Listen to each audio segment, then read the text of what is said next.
October 14, 1939, 3:17 a.m. The middle of the Atlantic Ocean.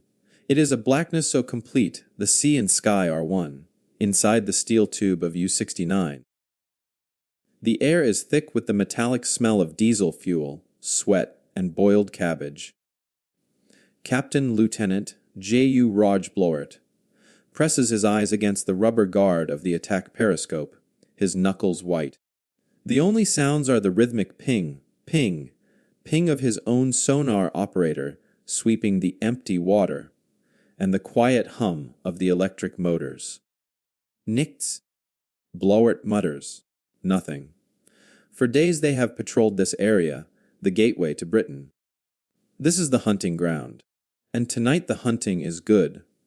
Porsche, report. The sound man, his face pale in the green instrument light, holds a hand to his ear. Faint propeller beats. Captain, bearing 040, very slow, sounds heavy. A smile touches Blowart's lips. A fat cow alone.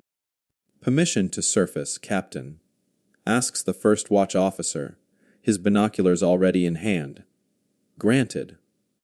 The call is sharp, surface. Compressed air roars as it forces water from the tanks. The U-boat, a 700-ton Predator, breaks the surface, water sliding from its gray deck. The hatch groans open, and the bridge crew scrambles out, gulping the freezing salt-laced air. Blowart raises his own massive Zeiss binoculars, and there she is, 5,000 meters distant, a smudge of smoke, then a shape, a lone merchant ship, perhaps 8,000 tons, moving eastward with a belly full of Canadian wheat or timber or steel. She is completely unescorted. A gift. The first watch officer murmurs, raising his own glasses. Where is the Royal Navy? Busy. Blowart says, his voice full of casual contempt. They are chasing Graf Spee in the South Atlantic. They are blockading our ports. They do not have the ships for this. He sweeps the horizon. Nothing. Just the slow, doomed freighter. Sir, the first watch officer says, pointing to the ship's flag, just visible as the moon breaks the clouds. The red ensign, but a blue maple leaf in the corner. Canadian. Blowart laughs, a short, sharp bark. The Canadians, even better. In the U-boat service. Among the experienced veterans of the Spanish Civil War, and the new arrogant aces of the Kriegsmarine, the Royal Canadian Navy is a running joke. They are a Tinpot Navy, a coastal patrol force for a nation of farmers. When the war began just weeks ago, the entire RCN consisted of 13 vessels, 6 destroyers, Saguenay, Skeena Ottawa, Restigouche, St. Laurent, and Fraser, all of them aging hand-me-downs from the British, veterans of the last war. The rest, a handful of minesweepers, glorified fishing boats with guns bolted to their decks. The entire service, regular and reserve, numbered fewer than 7,000 men. Gross Admiral Karl Dynitz, chief of the U-boat force, had assured his commanders that the Atlantic would be theirs. The only real threat was the British home fleet. Canada. Canada was a supplier, not a fighter. On the bridge of U-69, Blowart gives the order. Deck gun crew, make this one quick. Save the torpedoes. The 88 BDM gun is manned. The first shell screams across the water, a warning shot across the freighter's bow. The merchant ship, SSS St. Malo, panics. It attempts a desperate, clumsy turn. Fire for effect. Blowart orders board. The 88 BM cracks again, and this time it hits. A flash of orange on the freighter's superstructure. There is no return fire. There is no escort speeding to the rescue. There is no desperate radio call. There is only the slaughter. Miles away in a brightly lit office in Halifax, Nova Scotia, the reality of this joke is no laughing matter. Commodore L.W. Murray stares at the massive map of the North Atlantic. It is covered in black pins. U-boat sightings and red pins, ships lost. The red pins are clustered in a horrific swarm just east of Newfoundland, in the very waters GU Arge Blowert now commands. They are sinking them faster than we can build them. Murray says, his voice a low gravel. A young officer, fresh from recruiting in Toronto, gestures to the Halifax harbor. Sir, the first of the new ships, the corvettes. They've arrived from the yards. Murray doesn't turn. What are they, son? Well, sir, they're small, based on a whaling ship, I'm told. Just 1 4-inch gun. Very basic. And the crew's reservists, sir. Half of them have never seen the ocean. We're calling them the RCNVR. The wavy navy, on account of the stripes on their sleeves. Murray finally turns. His eyes are ancient. They are farmers and bankers and lumberjacks, and they are all we have. He looks back at the map. Dean Nitz calls his men wolves. He is right, and right now we are sending sheep out to meet them. Get those whalers armed. Get them fueled. Get them a crew that can point a gun. Back on U-69, the St. Malo is a burning ruin, slipping beneath the waves. The German crew, watching from the deck, lets out a small cheer. Blort takes one last look through his binoculars at the lifeboats already pulling away. He doesn't bother to shoot at them. It's a waste of ammunition. Log the kill. He orders, heading for the conning tower. 8,000 tons. Another one for the Tinpot Navy to mourn. Captain. The first watch officer smirks. Blart pulls the hatch closed, sealing them once more in their steel world. Dive. Set course 270. We hunt west. As the U-boat slides beneath the surface, the laughter of the bridge crew echoes faintly in the control room. In the vast, dark Atlantic, the joke is still funny. The wolves are laughing and the sheep are scattering. December 11th, 1940, 2:30 p.m. Halifax Harbor, Nova Scotia. The fog is so thick it has a tasty cold smoke, salt, and wet iron. It clings to the rough uniform of Lieutenant Jimmy Mullan, Royal Canadian Navy Volunteer Reserve. 6 months ago, he was an assistant bank manager in Guelph, Ontario. He had never seen an ocean. Now he stands on the pitching steel, plated deck of His Majesty's Canadian ship Camsack. She is not a destroyer. She is not a cruiser. She is a corvette. And she is, in Mullan's private opinion, the ugliest, smallest, most pathetic-looking warship he has ever seen. She is 205 feet long, stubby, fat, bellied. She wasn't designed for war. She was adapted. Her plans came from a Smith's Dock whale catcher. She was built fast and cheap, riveted together in a civilian yard on the St. Lawrence by men who, until recently, had been building bridges. She has 1 4-inch gun on the bow, a relic from the last war, a smaller 2-pounder palm gun on the aft bandstand, and most importantly, 2 depth charge throwers on the waist and 2 rails on the stern. Her entire purpose is to be a platform for 300-pound cans of high explosive.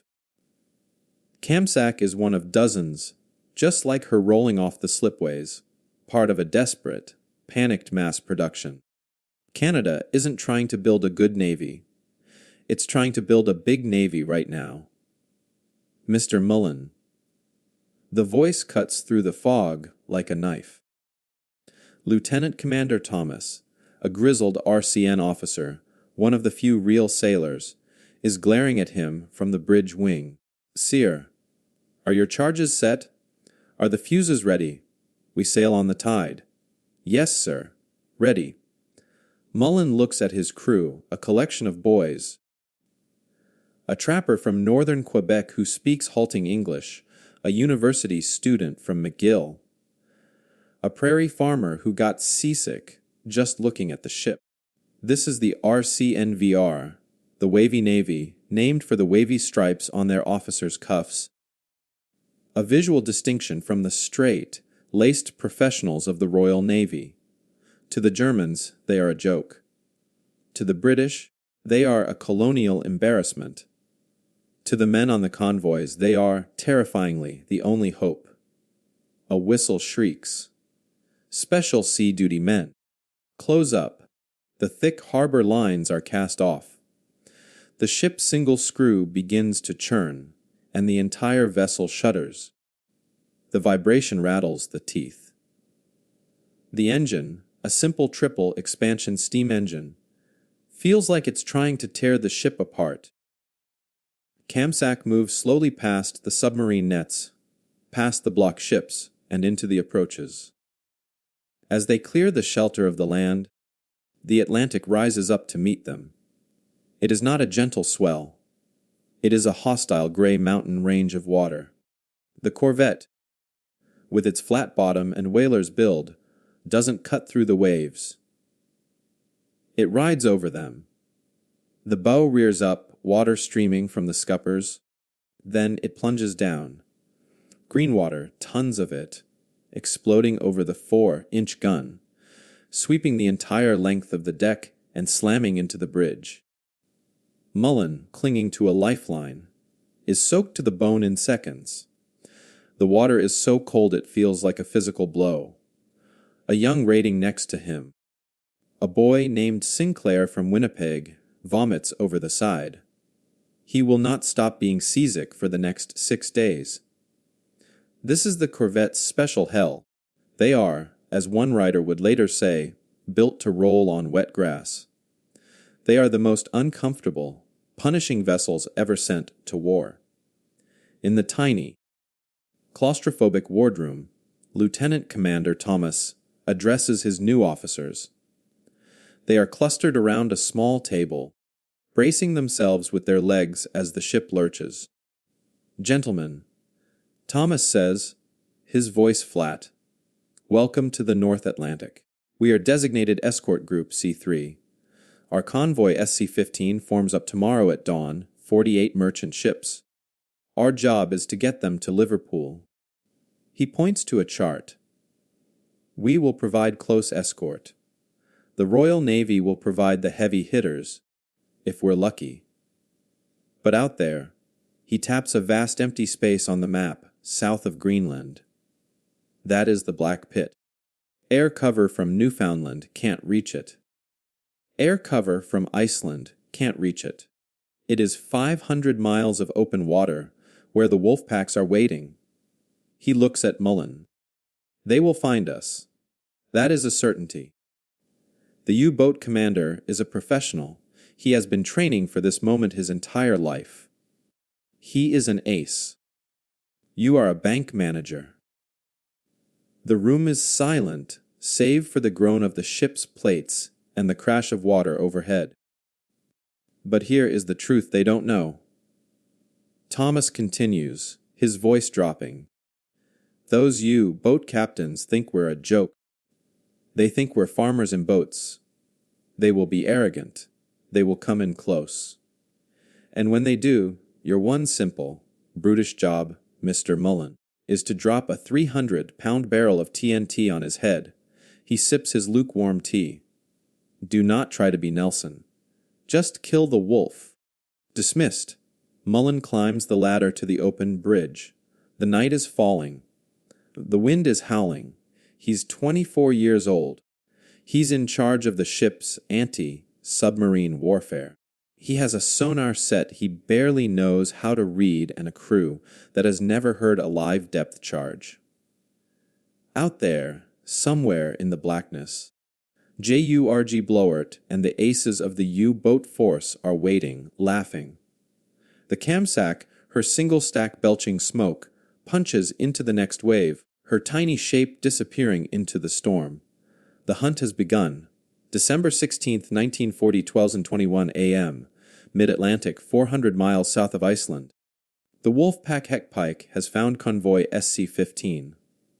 For 48 hours, they have shadowed the 48 merchant ships in their tiny cluster of escorts. Captain Lieutenant Jimmy Mullan in U-69 is in the perfect position, inside the convoy screen. He has surfaced in the middle of a rain squall, a black shape among blacker waves. Through the gloom, he can see the moving shapes of the freighters lined up like ducks. 2 degrees port. Steady. The U-69's first watch officer has his binoculars trained on the escort.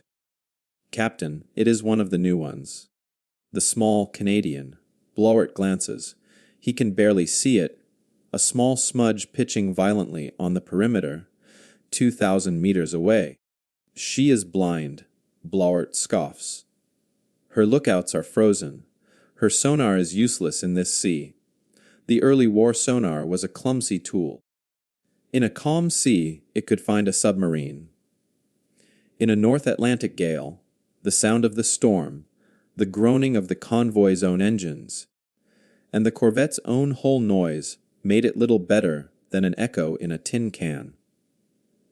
D.O. Nitz's strategy was simple: attack on the surface at night. Use the U-boat's low profile and superior speed to act like a torpedo boat, invisible to both radar and sonar. Target 1, the big one, the tanker. Blowart commands. Tubes 1 and 2, fire. A shudder runs through the U-boat as 2 compressed air charges expel the G-70 torpedoes. They are electric, wakeless, invisible. Blowart starts his stopwatch. Dive. Take us to 100 meters. They will throw things, but they will be throwing at ghosts. The conning tower hatch clangs shut. On the bridge of HMCS Camsack, Lieutenant Jimmy Mullan is trying to force down a cup of lukewarm, bitter cocoa. His body is a single vibrating bruise from the ship's motion. Then he sees it. It is not a sound.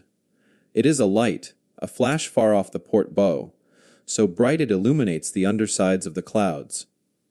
A second later, a second flash. The sound arrives moments after, a deep, hollow boom that is felt more than heard. Starboard 20. Lieutenant Commander Thomas roars. He doesn't wait to see what happened. He knows. Mr. Mullan, get a sweep now. Mullan drops his mug and scrambles into the tiny curtained off sonar hut. The operator, a young rating named Frenchie Dubois, is already bent over the receiver, his face a mask of concentration. Contact. Dubois shouts, his voice cracking. Bearing 030, range, 500 yards. He's diving. He's close. Haze hours.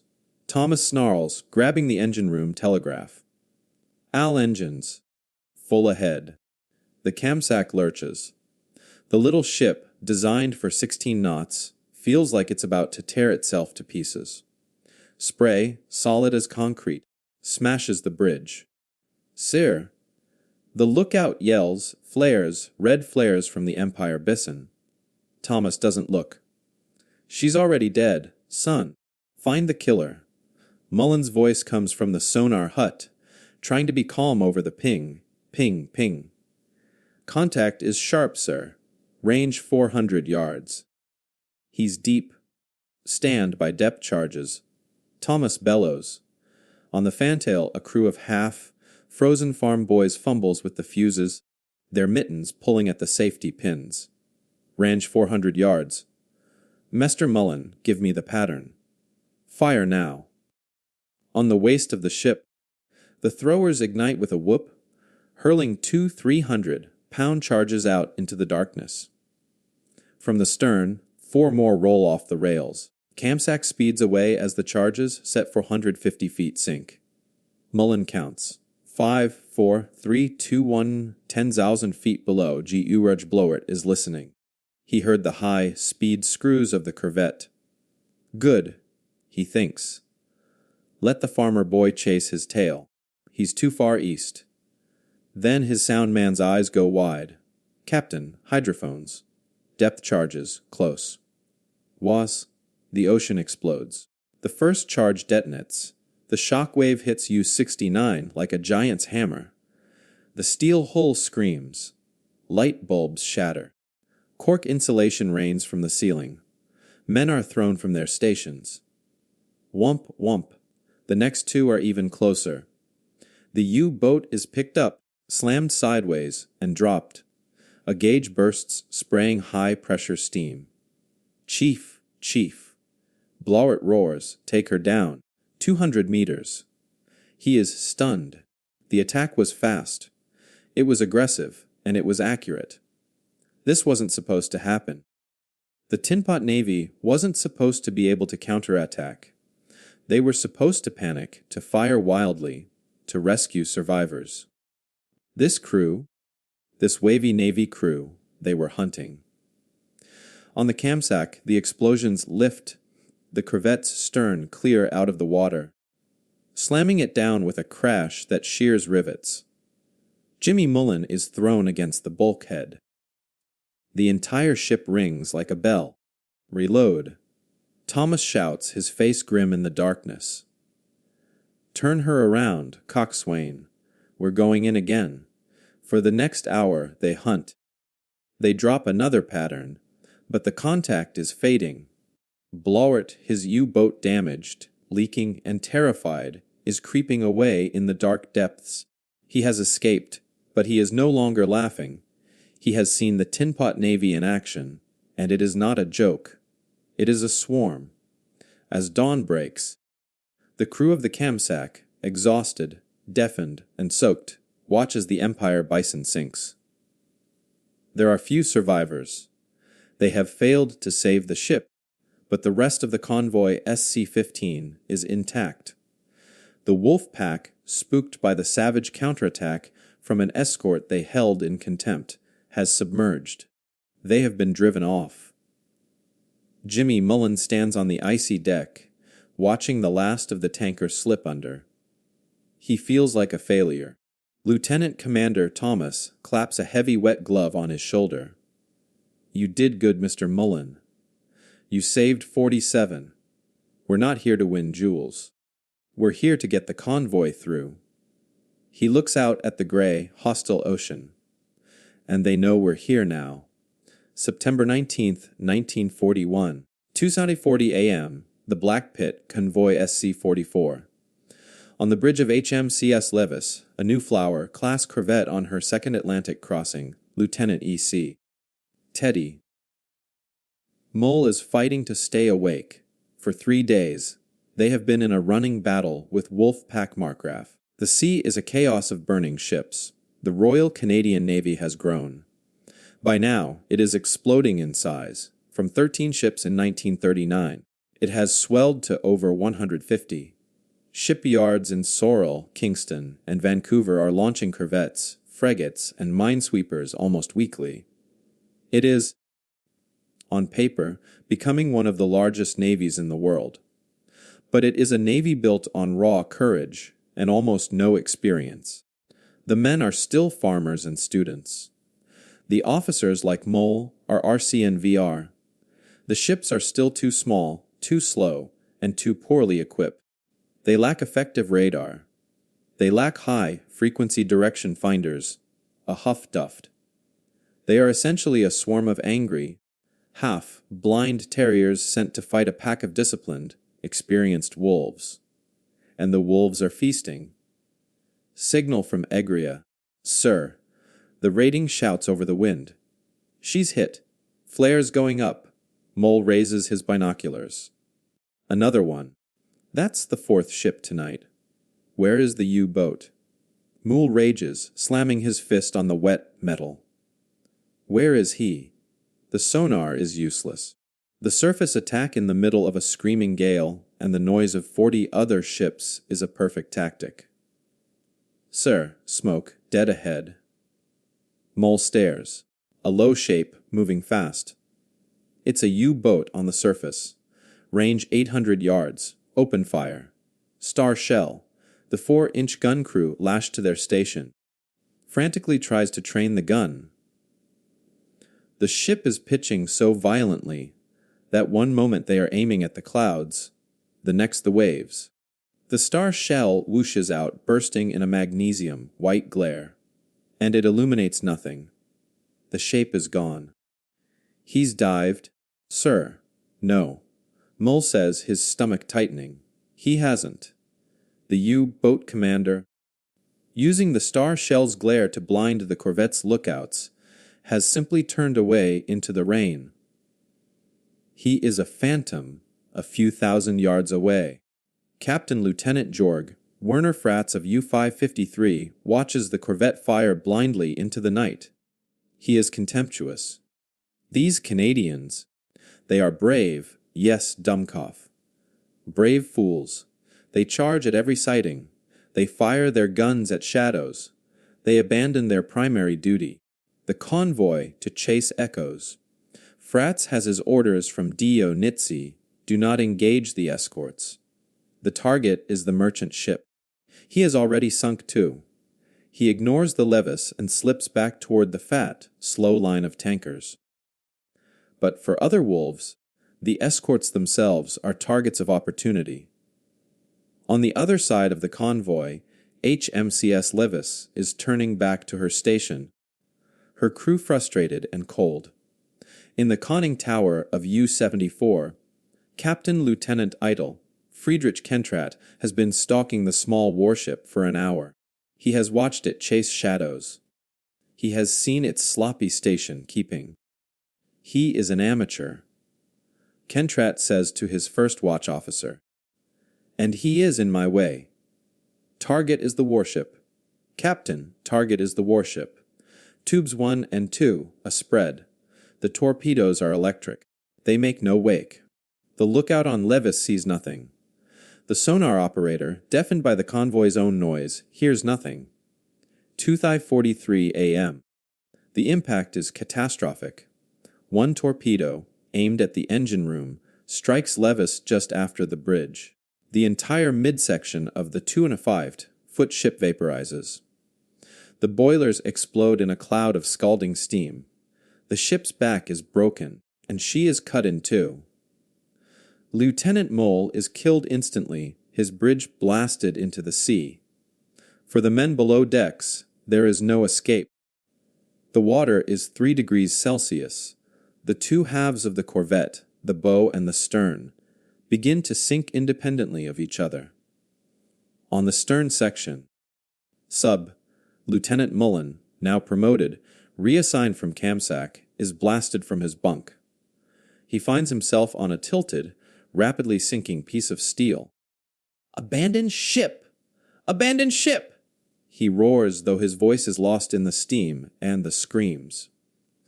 Men are jumping into the lethal black water. The ship is gone in less than 5 minutes. Mullan, clinging to a Carly float, watches the rest of the convoy steam past.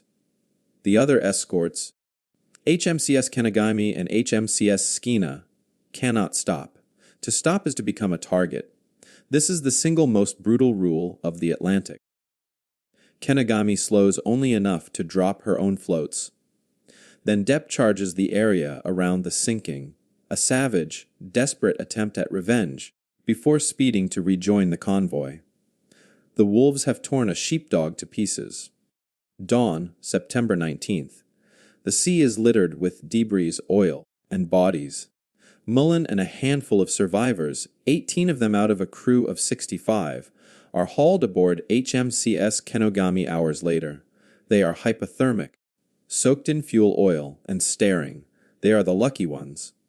That night, HMCS Spieknard, another Canadian corvette, is torpedoed.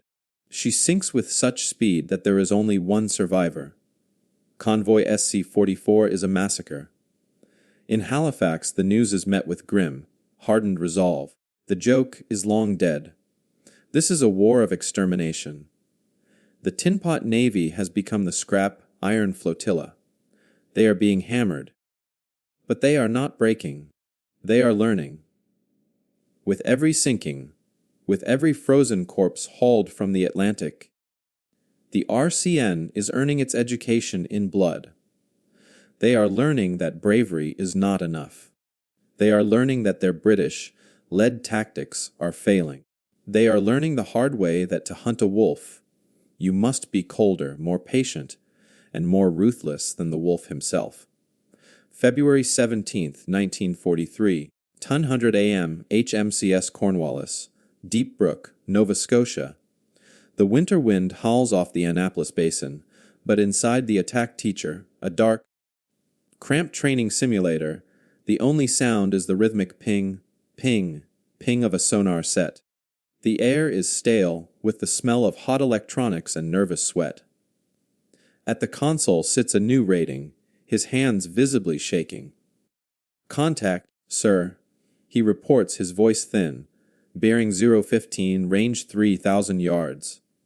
"What kind of contact?" The voice from the darkness is flat, cold, and impatient. It's a contact, sir." "Wrong." Lieutenant Jimmy Mullan steps into the single pool of light. He is no longer the green sub-lieutenant from Camsack. The boyishness is gone, replaced by hard lines. His RCNVR wavy navy stripes are faded. He is a survivor of the Levis sinking, a veteran of a dozen convoy battles. He is 26 years old and looks 40. "It's a mushy contact," Mullan says, tapping the screen. The echo is indistinct. The sea is rough. It could be a school of cod. It could be a wreck. It could be a thermal layer. You fire on that, you've wasted 6 charges and told every wolf in 50 miles exactly where you are. He leans in. You wait. You wait until it's a hard contact. Until you hear the click of the U, boat's own machinery. You wait until the Doppler shift tells you he's moving toward you. You hunt his mind, not his echo. Again. The simulator resets. Ping, ping, ping. This is the new Royal Canadian Navy. The lessons bought in the blood of men on Levis and Spikenard are being turned into ruthless doctrine. The RCN is not just growing bigger, it is growing smarter. The farmers and bankers are now the most seasoned anti-submarine specialists in the world, and they are finally getting the tools to match their hard-won experience. In the shipyards of St. John and Pictou, the corvettes are being transformed. The HMCS Camsack herself, battle, scarred and salt-caked, is in dry dock. Welders are cutting away her old open bridge, the one where Mullan and Thomas froze. They're replacing it with a Canadianized extended forecastle, giving the crew a fighting chance against the Atlantic weather. But the real changes are invisible. High on the mast, technicians are installing a small spinning mattress of wire, the new Type 271 centimetric radar. For the first time, a corvette can see a U-boat's conning tower, a target no bigger than a small car bobbing in the wave clutter, from 2 miles away. The night no longer belongs to the wolf pack. Inside the radio room, a new piece of equipment is installed, the HFGDF, or HUF, DUF. This high-frequency direction finder is a set of aerials that can hear the U-boat's radio transmissions as they coordinate their attacks and give the escorts a direct bearing to the hunter. And on the bow, bolted to the deck just in front of the 4-inch gun, is the most lethal new weapon of all, the Hedgehog. It is a forward-throwing mortar. It fires 24 small contact fused bombs in a pattern ahead of the ship. Its genius is revolutionary. Before, to use a depth charge, a corvette had to speed over the U-boat's last known position. In those final seconds, the sonar beam, pointing forward, would go blind as the submarine slipped underneath. It was a terrifying high-speed guessing game. With the Hedgehog, the corvette can track the U-boat, keep the ping, get closer, closer, and then fire while still in contact. There is no guesswork, only a kill. May 5, 1943, 9:30 p.m., North Atlantic, Convoy OS-5. Lieutenant Mullan is on the bridge of a brand new ship, HMCS Drumheller.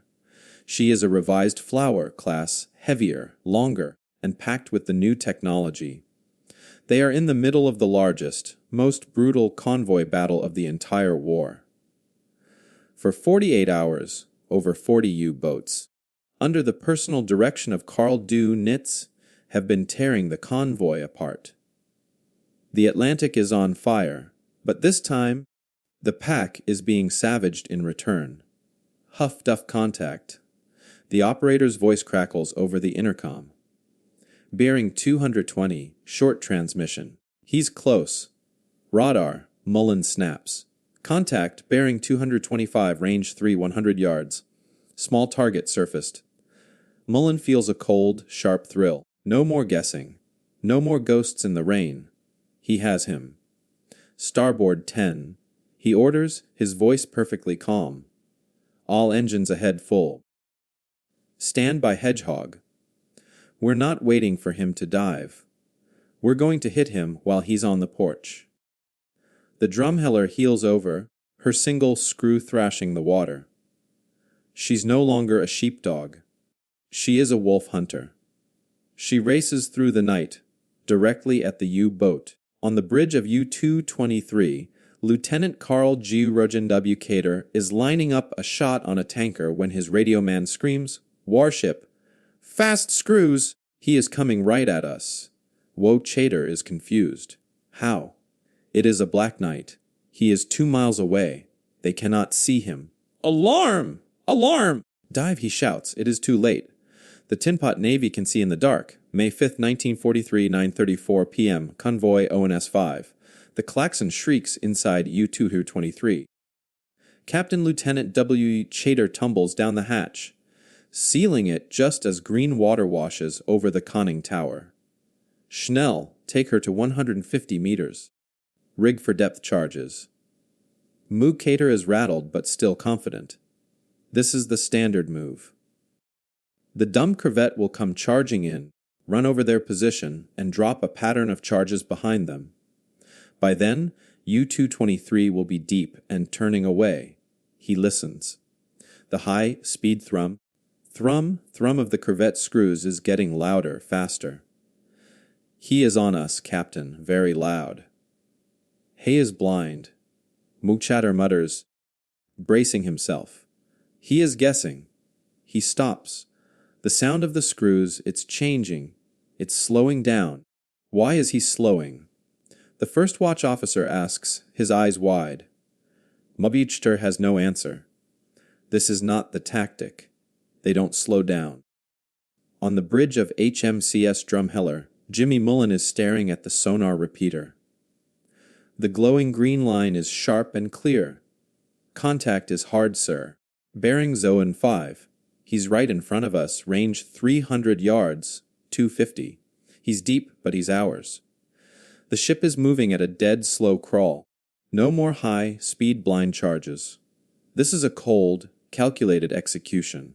Sonar operator, keep the ping. Mullan orders. Hedgehog team, stand by. He picks up the voice pipe. Hedgehog, fire. From the bow of the drumheller, there is a sound like a giant metallic cuff. Thwup, thwup, thwup. 24 mortars fly from their spigots, arsing up into the night sky, a perfect oval pattern of small 65-pound bombs. They look almost graceful as they climb, then plunge into the dark water 200 yards ahead of the ship. In the control room of U-223, the crew listens. There is no sound of depth charges rolling off rails, only the thrum of the slow, moving corvette. Then a new sound, a series of faint plink, plink. Plink sounds against the hull. The new Hedgehog bombs are contact fused. They are not designed to concuss. They are designed to penetrate. They only explode on a direct hit. Muchatter's blood turns to ice. What is that? A rating on the drumheller's bow is staring into the dark water. Then he screams, "Explosion! Explosion, sir!" Ahead, one of the bombs has hit. 35 pounds of Torpex high explosive detonates directly against the U-boat's pressure hull. For the crew of U-223, the universe ends. The explosion doesn't shake them, it pierces them. A white, hot fist of force punches through the steel hull, instantly vaporizing the men in the forward torpedo room. The pressure hull cracks. The Atlantic at 3,000 psi does the rest. The sea bursts in, a solid, unstoppable column of black water that hits the aft bulkhead with the force of a freight train. The U-boat, mortally wounded, pitches nose down, its electric motor screaming as the angle passes 40 degrees. In less than 10 seconds, she's gone. On the drumheller, the crew feels a deep, dull underwater crump. Then, a moment later, the sea ahead of them boils. A massive air bubble, 100 yards across, bursts on the surface, bringing with it a black, spreading stain of diesel fuel. The sonar operator pulls off his headphones, his face pale. "Sir, contact, it's gone. Just gone." Breaking up noises loud, Mullan allows himself a single grim nod. "Al engines ahead slow. Steer 210. Rejoin the screen." There is no cheering. They are too cold, too tired, and there are too many other shadows on the radar. But for the first time, they are not the hunted. They are the hunters. May 1943. It will go down in the Kriegsmarine as Black May. The tide has not just turned, it has become a tidal wave. In that single month, the U-boat arm is shattered. 4 1U boats are sunk 41. And the Royal Canadian Navy, the Tinpot Navy, is at the very center of the slaughter. The corvettes, frigates, and destroyers of the Canadian escort groups, now battle-hardened and perfectly equipped, are racking up kills. HMCS Chambly, HMCS Sackville. They are no longer jokes. They are the masters of the Atlantic. The German aces, the survivors of 1940, the ones who laughed at the farmers in their whale catchers, are now the ones being hunted. They are terrified of the radar that sees in the dark, the duff that hears their whispers, and the hedgehog that kills from ahead. They are terrified of the wavy navy. Gross Admiral Carl Dito Nitz, in a state of shock, writes in his war diary, "The losses have reached an unbearable level. We have lost the Battle of the Atlantic." He pulls his wolves from the North Atlantic convoy routes. The laughter has stopped. By 1944, the Royal Canadian Navy has 373 warships and over 95,000 personnel. From 13 ships, it has become the third largest Allied navy in the world, surpassed only by the fleets of the United States and Great Britain. The Tinpot Navy, born of desperation, baptized in humiliation, and educated in blood, has grown into a steel fist. When the invasion of Normandy commences, it is the RCN, not the Royal Navy, that commands its own sector of the English Channel. Jimmy Mullan, now Lieutenant Commander Mullan, stands on the bridge of a brand, New River, class frigate, HMCS Outremont, watching the endless stream of ships carrying men to Juno Beach. His wavy navy stripes are gone, replaced by the straight rings of a permanent professional officer. He looks at the thousands of ships, at the Canadian flags flying from destroyers and corvettes, and thinks back to that first terrifying, hopeless night on the Camsack. The joke was never funny, but in the end, the farmers, the bankers, and the trappers had the last laugh. If this incredible story of courage, determination, and transformation touched your heart, please hit the like button and share this video. Tell us, what do you think was the most important moment in Canada's transformation from the Tinpot Navy to the masters of the Atlantic? Let me know in the comments below. Don't forget to subscribe for more amazing, untold stories from World War II.